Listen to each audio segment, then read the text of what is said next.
This is a video recording of at Fishy or not Fishy Biz. I'm sorry, at Pet Connections, and at 5 Mile between Middlebelt and 5 Mile. And I'm starting by looking at a saltwater tank, but I want to interview. What's your name? Ryan. Ryan. Yep. Um, what's the location of this video recording? I just said that, so I guess we covered that. Yep. So All we're right. at Pet Connection on 5 in Middlebelt, Livonia. Okay. Information about anyone that was interviewed. So any information you want to share, or how long you've been here? So Or my name's Ryan. I own the store. I've been working at the store for roughly 23 years. I've been keeping fish my whole life. I love saltwater, love freshwater fish, and the hobby in general. nice. List all the living things, plants, animals, or other marine species found in the marine aquarium ecosystem.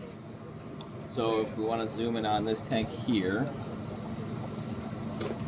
we have clownfish here. This is a firefish goby here. This is an engineer goby. Next, we can look at this shrimp here. This is called a harlequin shrimp. Something interesting about this shrimp is that they eat the suction cup feet off of starfish, so they help control like a wild starfish population. Okay. Then right here in the middle, this is called a royal sea urchin. This is just an algae grazer, so it'll crawl up on these rocks that we call live rock. The reason we call them live rock is because they harbor algae bacteria that help keep the water filtered, nitrifying bacteria, for example. As you can see, there's some green filamented hair algae on that rock. That urchin will eventually work its way over onto that and consume it. On the rock, you can see different colored things. Those are different types of coral. Starting here with the long polyps in the middle, that is a leather coral. Adjacent to that is the green mushroom. Up top there, that is a hammer coral. Sliding back down, we've got a blastomusa in the front, a little bit of dark red with the green center. Down here we have palithoas. Then these tree-looking corals here are called Kenya trees. And then finally in the back, the bright green, that's called candy cane coral. Okay. Thank you. Next question is,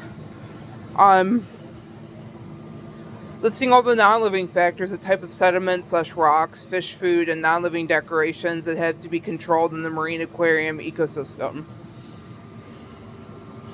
So the only thing you're really going to control is going to be the amount of algae. That's probably the one thing that's undesirable.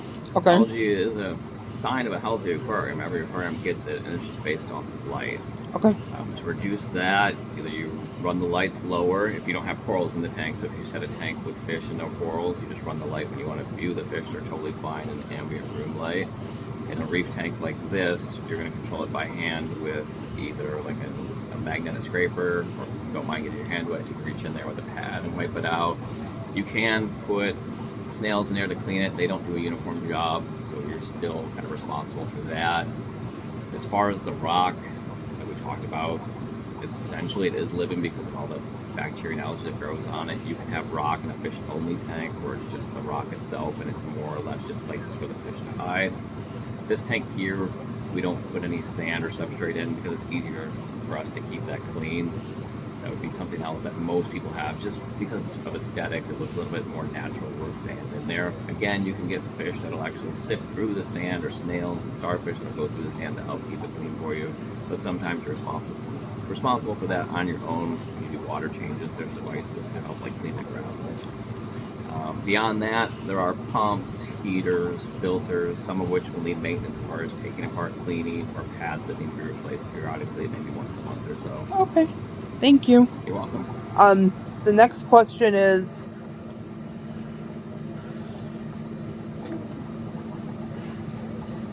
basic cost of the marine aquarium ecosystem.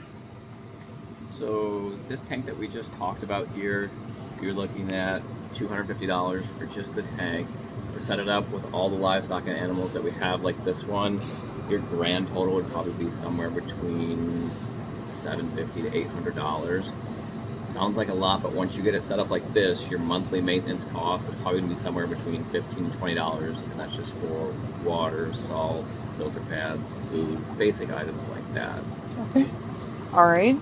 The next question is maintenance or setup of a marine aquarium ecosystem.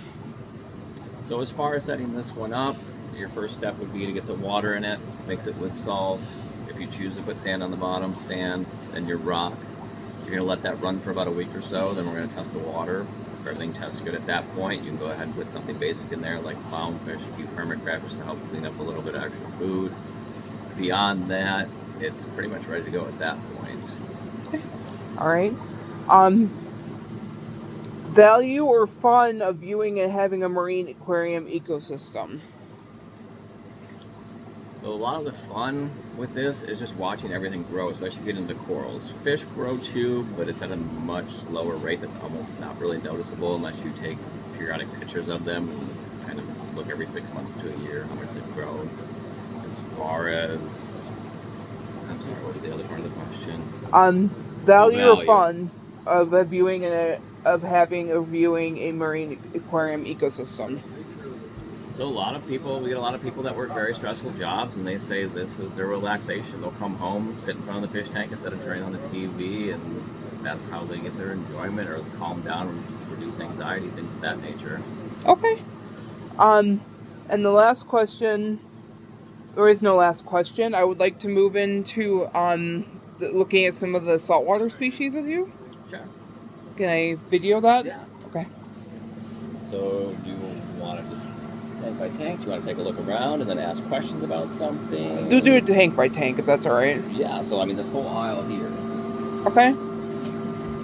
So you want me to still kind of points? Yeah. Say what the fish are? Yeah. Okay. Maybe a fact about them too. So this here is a sailfin tang. There's two different types, a regular and a Desjardins. This is Desjardins. This one, when it gets larger, will develop a brighter color pattern.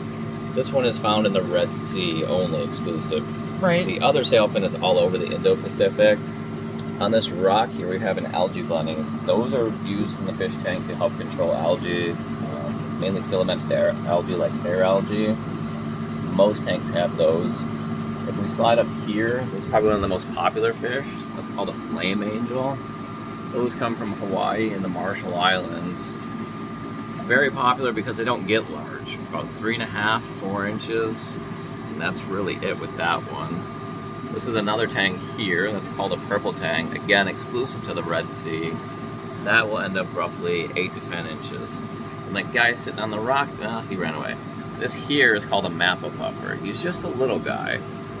He will get probably somewhere between 10 to 12 inches in the home aquarium. In the wild, or like 18 to 24. And if we slide to this tank here, this is the same fish, just a little bit larger. Okay. Then we have an annularis angel here, pretty much full grown. Those are all over the Indo-Pacific. He's big. Very large, yeah. What else is fun up here? Blonde nasotang.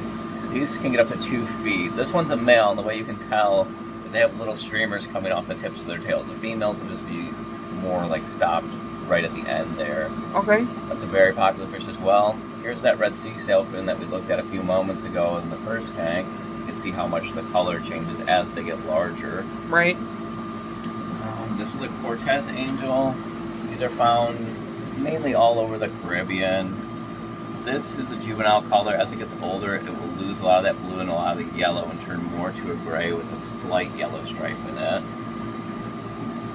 What else is fun here? This is a bird nose wrasse, hence the name.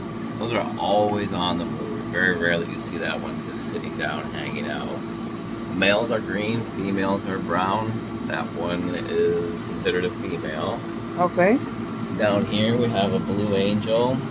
That'll get 10 to 12 inches, again exclusive to the Caribbean. This is the blue throat trigger. That's a male because the blue patch on his jaw there.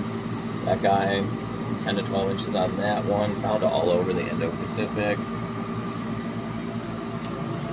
Can you point out a couple more few cool ones? More fish? Or any saltwater species is fine. So if you want to get into like... Oh, who's this guy? So this is called a Heniochus. It's a type of bannerfish or butterfly. Okay. These guys will end up about 8 to 10 inches. This is another butterfly here. It's called the copper band butterfly. Again, 8 to 10 inches on those. Now, if we swing over here, we've got an orange Linkia sea star. That's pretty much full grown. A little slightly smaller one here. And all of this green stuff back here, that's called green cinularia. It's a soft coral. And that just keeps growing in bigger colonies and branching and spreading all over the rocks. Okay. It started from one single thing, and just over the years you can see it's growing up the wall back there. Like we just Okay. let it do its thing. What else? Oh, there's a long spine sea urchin. Well, that's really cool. That's another really cool algae eater. The spines on that will end up about a foot long at some point. Okay. Yeah, they grow pretty quick. Fun fact, these cardinal fish here, they mouth brood, so the male will hold the babies, and after 2 to 3 weeks, they'll spit them out, and the babies are attracted to that long spine urchin for like protection for the first few weeks of their lives. Okay. So, and then back here, let's see.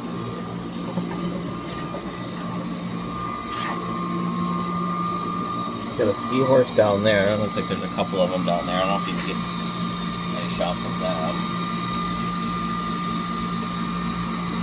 Oh, I see him. He's black, right? Yep.